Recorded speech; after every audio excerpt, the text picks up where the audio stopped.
भ्रष्टाचार किसी एक व्यक्ति, किसी एक कानून से नहीं सुधर सकता है। लेकिन दुनिया में जो देश आज ईमानदार देश के तौर पर जाने जाते हैं, आप में से कई लोग जानते होंगे, स्कैंडिनेवियन कंट्री जो हैं, डेनमार्क है, फिनलैंड है, स्वीडन है, नीदरलैंड्स है, कुछ दूसरे देश जैसे सिंगापुर है, न्यूजीलैंड है, इन देशों को आप जिनको दुनिया में सबसे ईमानदार देश माना जाता है, वहां सबसे कम करप्शन है। आप उन देश की व्यवस्था को जाकर अध्ययन करेंगे कि भाई उन लोगों ने अपना भ्रष्टाचार कैसे कम किया। तो उन्होंने मूलतः 4 बातें की हैं जो कि जनसुराज बिहार में करना चाहता है।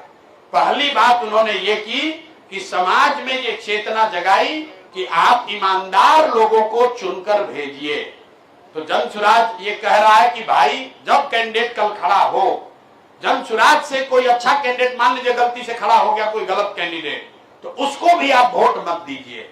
हर हालत में अच्छे आदमी को ही वोट दीजिए, चाहे वो जीते हारे, वो किसी दल का हो, गलत आदमी को वोट मत दीजिए।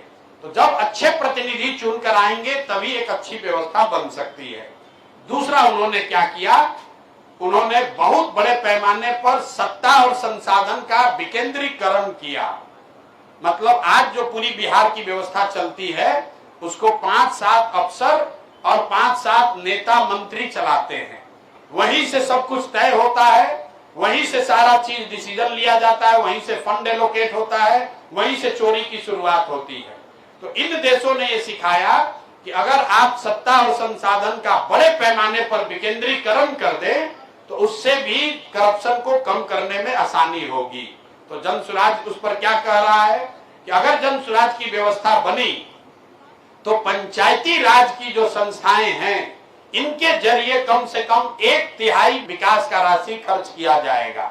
अब आप में से कोई खड़ा होकर ये कह सकता है कि भैया जो पंचायती राज में नेता जीत कर आया है वो भी तो भ्रष्ट है, मुखिया पर सरपंच वार्ड सदस्य भी कोई दूध का दूल्हा नहीं है, उससे भ्रष्टाचार कैसे रुकेगा? बिल्कुल रुकेगा। आप ये समझिए कि यहाँ पर नल जल योजना आपने सुना होगा, उसमें बड़ा व्यापक भ्रष्टाचार हुआ। भ्रष्टाचार का असर क्या हुआ, जितने वार्ड सदस्य उस समय थे 90% वार्ड सदस्य, टू बी प्रिसाइज 91% वार्ड सदस्य चुनाव अपना हार गए और करीब करीब 80% मुखिया जी लोग चुनाव हार गए, क्योंकि उन्होंने नल जल में घोटाला किया था, गलती की थी। लेकिन उस नल जल को बनाने में जिन अफसरों ने घोटाला किया था वो आज भी कहीं ना कहीं अफसर बने हुए हैं। तो अगर चुना हुआ जनप्रतिनिधि गलती करता है और जनता सजग है तो आप उसको हटा सकते हैं। जो अफसर चोरी करता है वो पता नहीं चलता है।